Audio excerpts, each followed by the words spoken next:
Good morning, everyone. How are you? It's the 27th of July. I sort of know how many of you are feeling because I suspect it's how I am feeling today. And I wanted to come on to comment on that and to help maybe you understand how your emotions might be rising today. And yes, it comes in on the back of the death of Sinead O Connor last night.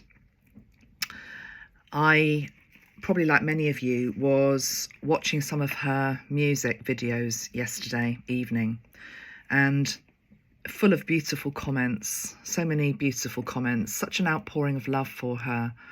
I'm sure she'd be very humbled by it if she could see and hear it. And I suspect she will in time, but we'll come to that in a moment because I want to talk a little bit also about when a soul passes over, whatever the circumstances. And it does tie into the work that I'm going to be doing with William T Stead. It ties in, actually, even though I didn't know it, to the video that I recorded yesterday with him, which is about life after death. So I will be putting that up later today. Because I think it is very timely. I hadn't realised when I was recording it how timely it was going to be. But yeah, one of the comments was, "This one hurts." Somebody had said, "This one hurts." And I thought, yeah, I really get that. Because the truth is that people die every day. People are born every day. Death is as natural as breathing.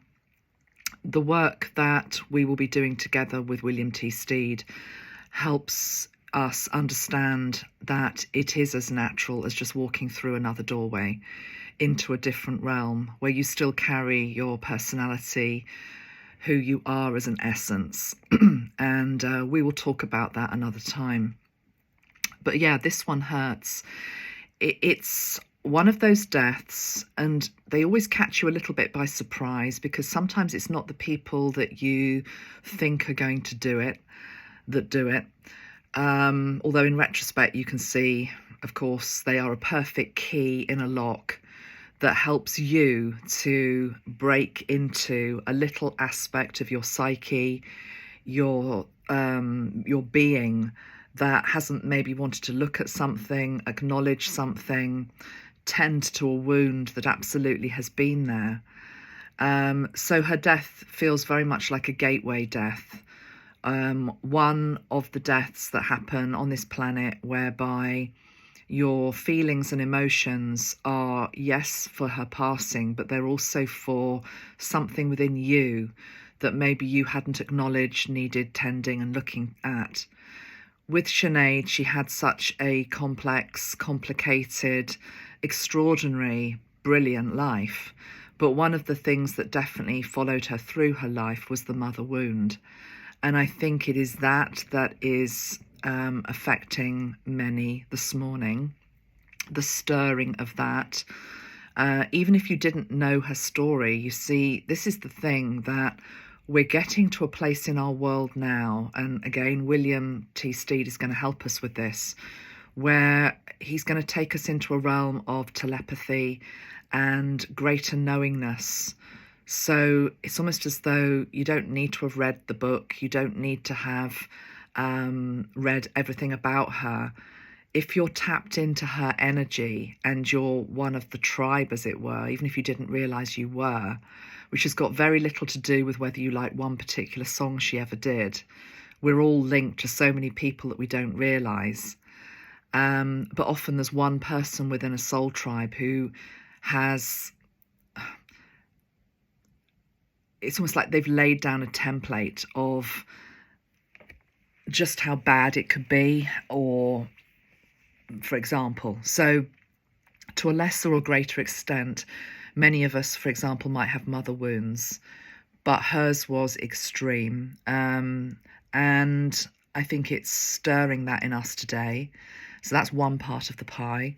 There's another part of the pie where she's stirring, as she always did, trying to be the truth sayer, the way shower, and reminding us of some of what she was wanting people, the collective, to wake up to, one of which is absolutely the corruption and the abuse within the church, the central church and also, going back in history, for example, into Ireland with regards to these places which should have been safe refuges for children but often weren't. Do you know, I split this Knights Templar deck because I felt it was very her as well. She's got that sort of Joan of Arc type energy about her. And I split it and I just felt, is there a message here from you, Sinead? And this card came up and it just feels so appropriate because it's the Ace of Wands, but it feels very much as though she's passing the baton on to us. Ultimately, this life that we're living is just one of many lives that we have led and we will lead in the future. It's like a great big baton race made up of many different souls who have their moment of glory, of speaking their truth, of doing whatever they came here to do. And then their time completes and they pass the baton on. And I really feel as though she's passing the baton on with fire. And this baton, what's interesting about it is you can see it's got green shoots coming out of it. So this is a baton and it stands for truth. And it links into the seeds that she planted. I think one of her famous things that she's quoted as saying is something along the lines of, they tried to bury the seed, but they didn't, or they tried to bury me, but they didn't realise I was a seed that would grow, something like that. And that is very linked into this card as well. So yes, you might be feeling as though there's mother wound coming up today. And if so, be very soft, be very gentle with yourself. It might just be that here is a template in terms of what we ideally expect a mother to be in a particular lifetime, to always be there for us, to, just the classic maternal, nourishing role often isn't actually what many people get. And if you're somebody, for example, who has, this is a common one, it's a birthday, it's Mother's Day, it's that type of thing, and you're in the shop and you're trying to choose the card and it has all these mushy words and maybe they're not appropriate because that's not the relationship you have with your mother. Maybe you've been abused, or maybe you have a narcissistic mother, or I don't know, there's so many different combinations of difficulty in the relationship. And it's something that, even though we know we need to heal it, sometimes we can push it down because it's just too damn painful. So then this beautiful woman comes in, she dies, and it brings it all up for many of us because we're tapped into her story, even if we don't realise we are, because her story is our story, okay, to a greater or lesser degree. So yeah, this one hurts. I've seen a lot of comments along the lines of she's with her son now. She obviously had a son who committed suicide, and I think it was about 17, 18 months ago. Lots of people saying rest in peace, she's with him now. I didn't realise when I wrote my little piece last night that she had 3 other children and grandchildren. So our thoughts should be with them as well. And this brings me again onto something that William was talking about in my channeling yesterday, or indeed in the book, The Blue Island, which is what my whole video is based on, that he wrote.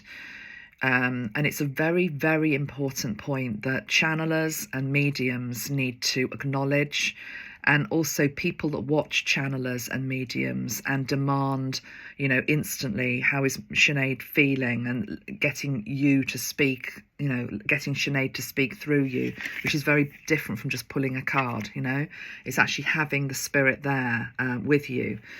One thing that William talked about was that when he passed over, it would have been impossible for him to have come through to a medium, even one he knew personally, because he was very much, in Victorian circles where people sat in seances and medium circles.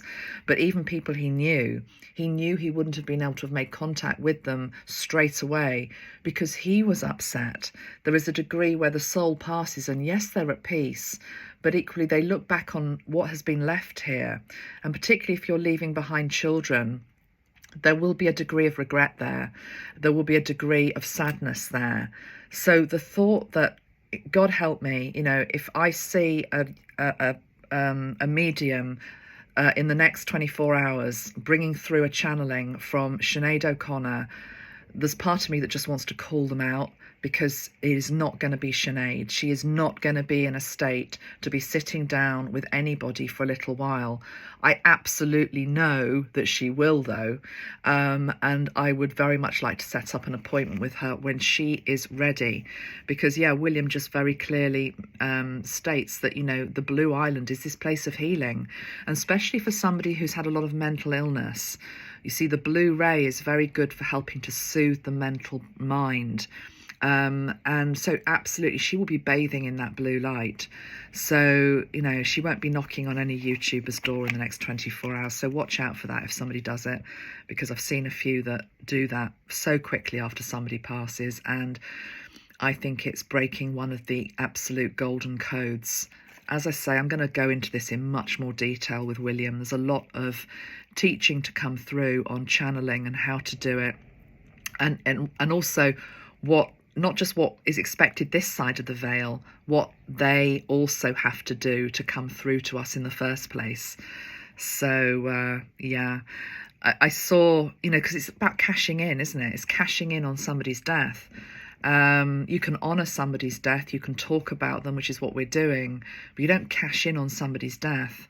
I actually blocked somebody on Facebook last night. I'm sure they were just a troll, but they had found a Sinead O Connor t-shirt, and they were just, I don't know if some of you saw it on Facebook, they were just linking the link on everybody's comments.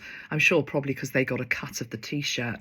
But, you know, there are just vipers out there, and when somebody passes, it's a very sacred time for the soul that's gone, but also for the ones that are left.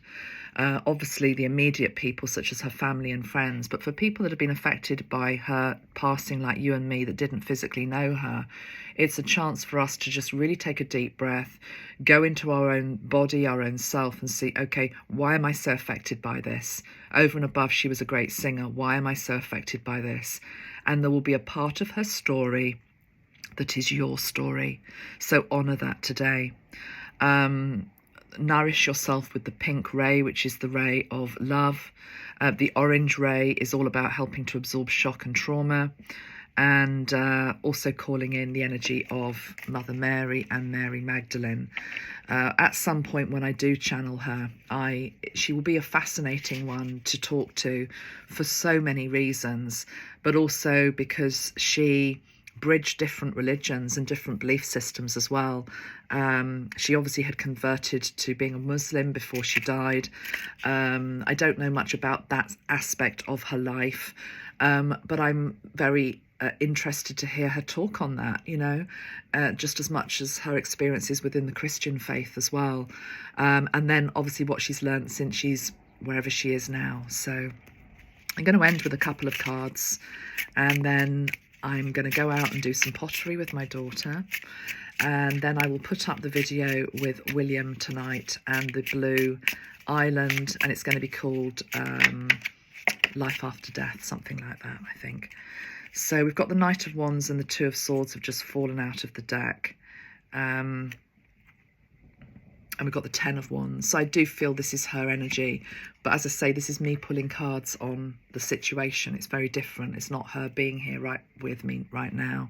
She's someplace else. But the Ten of Wands is, yeah, absolutely, it had got too much for her. Unbearable burden.